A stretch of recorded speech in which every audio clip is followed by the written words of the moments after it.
여러분, 우리가 이 땅에 살면서 예수 그리스도를 본받아서 많은 사람들을 거룩하게 하는 삶을 살고자 한다면 우리도 하나님의 말씀에 아주 충만한 은혜와 또한 기도하여서 하나님의 능력으로 사역하는 삶을 살아야 합니다.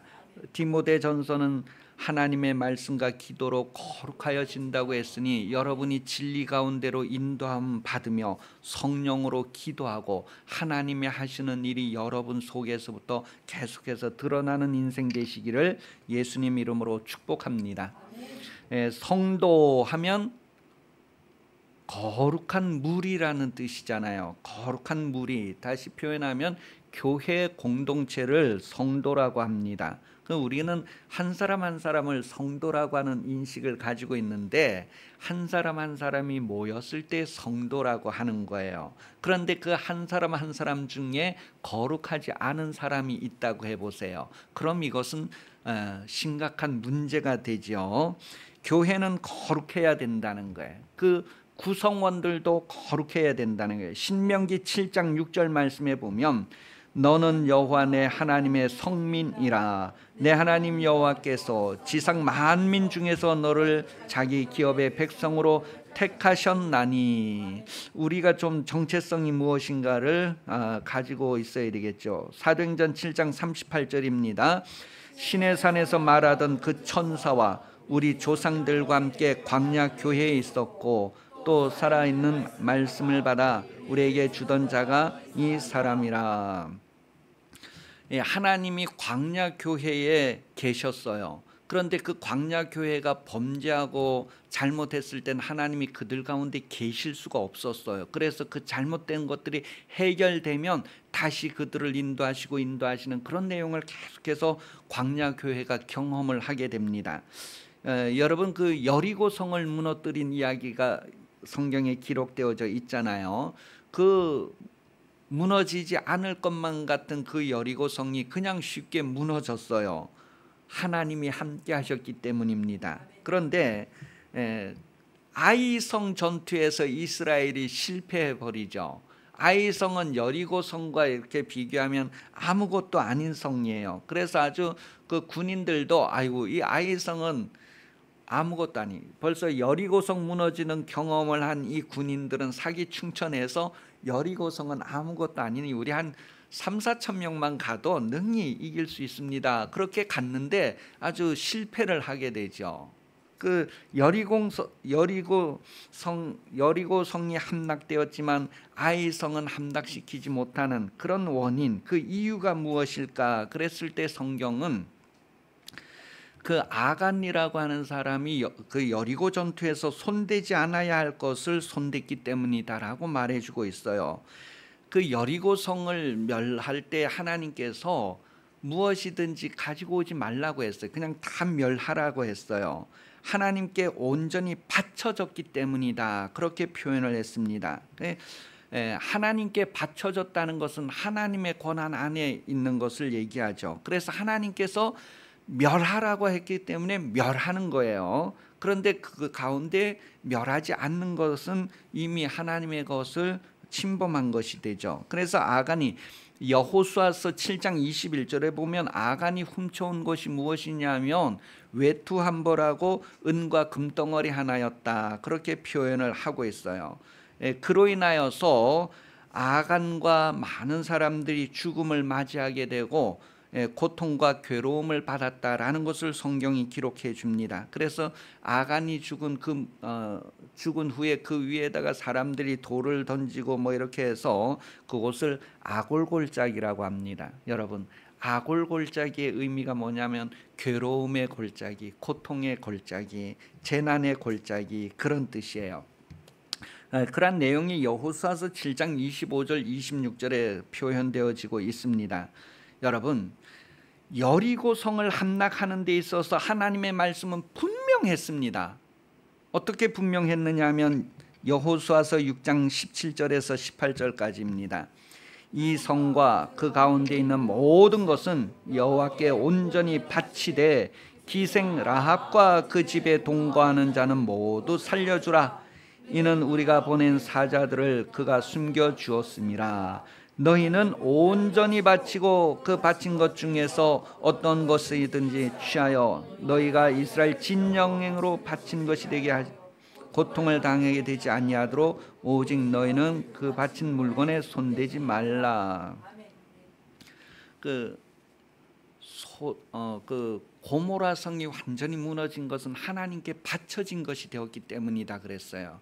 그래서 하나님의 권한에 들어간 것이다. 그런데 거기에 물건을 가지고 와서 이스라엘 진영 가운데 아간이 숨겨두었기 때문에 이스라엘 진영도 하나님께 바쳐지는 그런 결과가 되는 것을 얘기하는 거예요. 이건 그러니 사소한 일이 아니란 말이에요. 적은 누룩이 어디에 들어가요? 이거 반죽통에 들어가면 그 반죽통 전체가 이렇게 부풀어 오는 것과 같은 거, 이건 사소한 문제가 아닌 거예요. 그러니 여러분, 우리가 교회 공동체 안에서 어떤 한 사람이 죄 짓는 데 했을 때 이건 사소한 문제가 아니란 말이에요.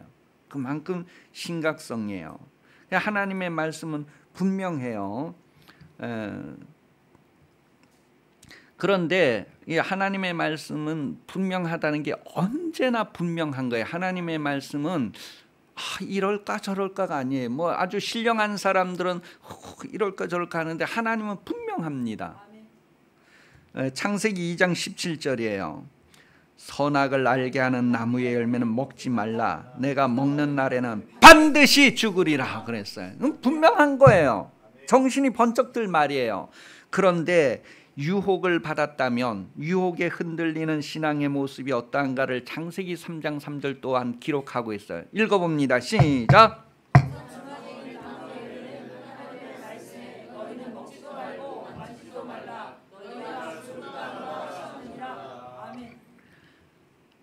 하나님의 말씀을 흐리게 만들어 놓는 거예요. 많은 사람들이 신앙생활하면서 하나님의 권한을 침탈합니다. 하나님의 영역을 침범해요. 그리고도 정상적인 신앙생활하는 줄로 그렇게 자신을 드러내고 있습니다. 아무 일도 없는 양 그렇게 신앙생활한단 말이에요. 고린도후서 2장 15절에서 17절까지 같이 읽습니다. 우리는 구원받는 자들에게나 망하는 자들에게나 하나님 앞에서 그리스도의 향기니 이 사람에게는 사망으로부터 사망에 이르는 냄새요 저 사람에게는 생명으로부터 생명에 이르는 냄새라.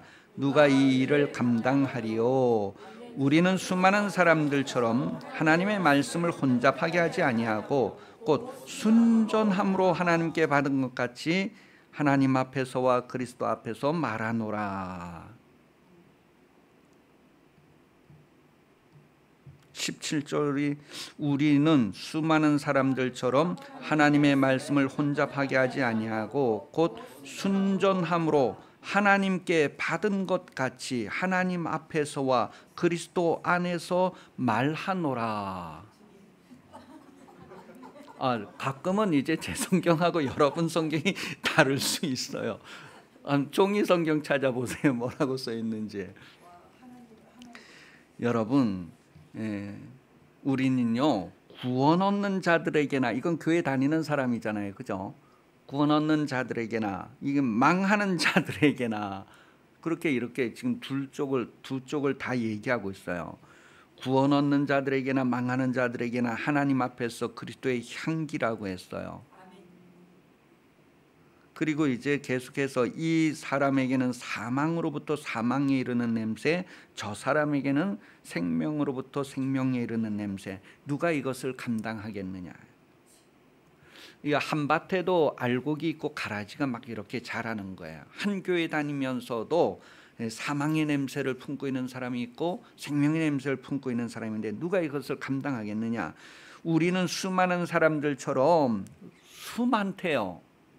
넓은 길로 가는 사람들은 빽빽하대요. 수두루. 새도 너무 많다는 의미예요. 그런데 좁은 문으로 들어가는 사람은 셀 수 있을 정도로 얼마 안 된다는 거예요. 그 좁은 문으로 들어가기를 힘쓰라는 거예요. 여러분, 수많은 사람들이 하나님의 말씀을 혼잡하게 한다는 거예요. 그러니 여러분, 신앙생활하면서 얽매이기 쉬운 모든 죄를 벗어버리라는 히브리서 12장 1절 말씀을 우리가 새롭게 듣게 됩니다. 하나님의 말씀대로 과연 순전하게 살아가고 있는 성도인가? 고린도후서 2장 17절에 보면 그 혼잡하게 한다는 말의 의미가 이렇게 표현되어지고 있는데요. 그 혼잡하게 한다는 말의 의미가 어디에서 나왔느냐 하면요, 그 속임수와 탐욕의 뉘앙스를 가진 소매상에 대한 표현에서 나왔어요. 그 소매상, 우리 도매상에서 물건을 받아서 우리가 이제 이렇게 소비자에게 이렇게 파는 것을 소매상이라고 해요. 그 소매상들이 하는 말, 아주 입에서 그냥 술 먹은 사람 같이 나오는 말이 있어요. 뭐냐면 이거 팔면 내가 손해본다. 맨날 미치고 장사하는데 이익이 남는 거예요. 그 말의 의미가 뭘까요? 이거 내가 미치는데 하면서 팔아요. 맨날 손해를 보는데 장사해서 이문을 남기거든요. 그 말에서부터 나온 것이 바로 혼잡케 한다는 말이에요. 여러분, 수많은 사람들이 교회 다니면서 얼마나 이렇게 아주 자신들을 내가 이거 미치는데 판다는 식으로 내가 정말 정직한 삶을 산다고, 하나님의 것을 도적질하지 않고 나는 매일 뭐 금식 기도도 하고 구제도 하고 그렇게 산다는 거예요. 얼마나 심각한지를 인식을 안 하고 살아가는 거예요. 그러나 여러분, 저와 여러분은 정말 하나님의 말씀을 순전하게 순종해가는 그런 삶을 살 수 있기를 예수님 이름으로 축복합니다.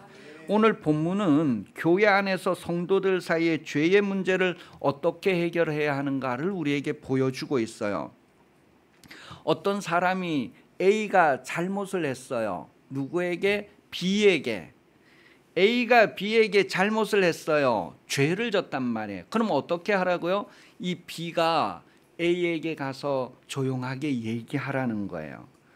그런데 A가 잘못을 인정을 안 하고 회개를 안 해요. 그러면 어떻게 하라고요?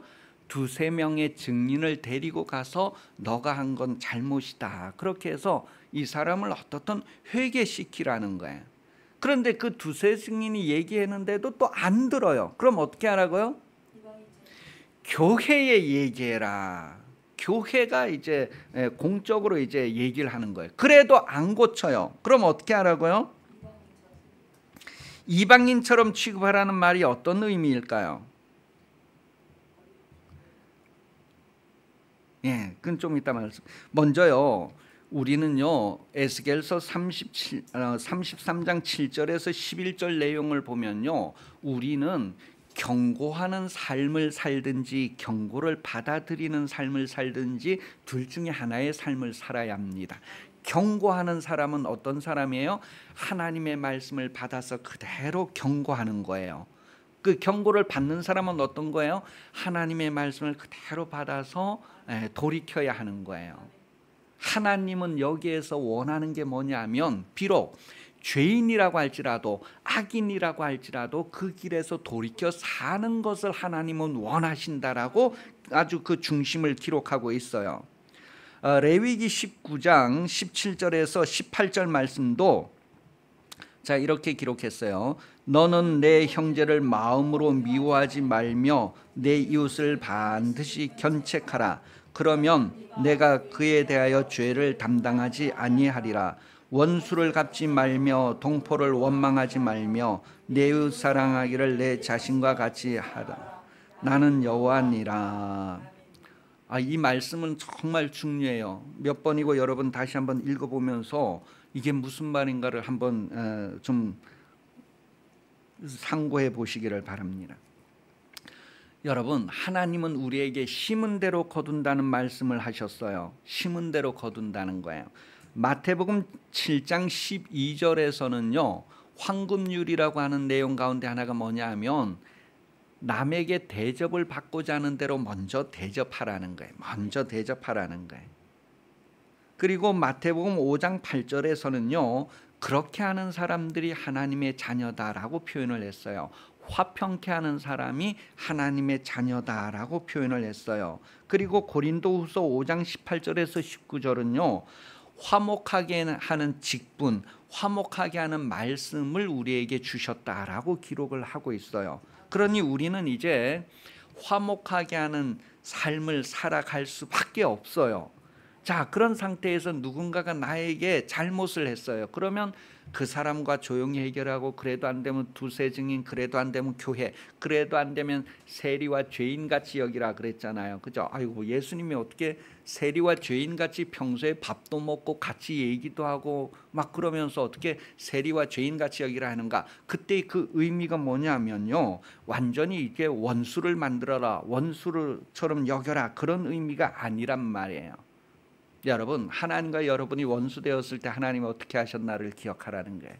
하나님의 사랑으로 자신을 어떻게 희생하시면서 인간을 거룩하게 하셨는가. 죄를 덮어주는 사랑을 성경은 말하고 있습니다. 시편, 잠언, 로마서 이러한 곳에 보면 죄를 덮어주는 것을 우리에게 표현을 해주고 있어요. 로마서 13장은 사람은 살아가면서 누구나 다 사랑의 빚을 진다는 거야. 부모의 사랑뿐만 아니라 친구의 사랑이든지 뭐 후배의 사랑이든지 뭐 자식들의 사랑이든지 다 사랑을 빚지는 인생이다라는 것을 말합니다. 그러면서 계명이 많이 있을지라도 그 계명이 다 어디에 들어가 있느냐 하면 내 이웃을 내 몸과 같이 사랑하라고 하는 그 말 속에 하나님의 계명은 다 들어가 있다는 거예요. 그래서 하나님의 계명은 사랑하라고 하는 것으로 율법을 다 완성했다, 그런 표현을 하는 거예요. 자, 그래도 안 들으면 세리와 죄인같이 취급하라고 이렇게 17절에 기록되어져 있는데요, 원수가 되라고 하는 의미가 아니라 죄인을 어떻게 대하시는가의 그 하나님의 모습을 기억해 보란 말이에요. 아, 죄인이다, 내가 가서 피 흘려야지, 그렇게 해서 피 뿌려 주신 게 아니에요. 정말 예수님을 통하여서 우리가 그게 어떤 의미인가를 깨닫게 되는데요, 심한 통곡과 눈물로 막 기도하는 예수님을 성경 말해요. 로마서 8장에서는 성령이 말할 수 없는, 말로 표현할 수 없는 그런 탄식으로 기도한다는 거예요.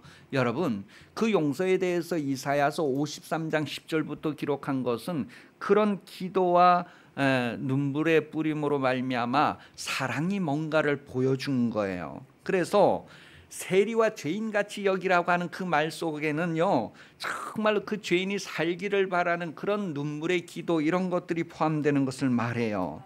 그래서 교회가 왜 그렇게 할 수 있는가 하면 하나님께서 그 안에 계시기 때문에 그래요. 하나님은 악인이라도 살기를 바라고 죽는 것을 원하지 않는다는 거예요.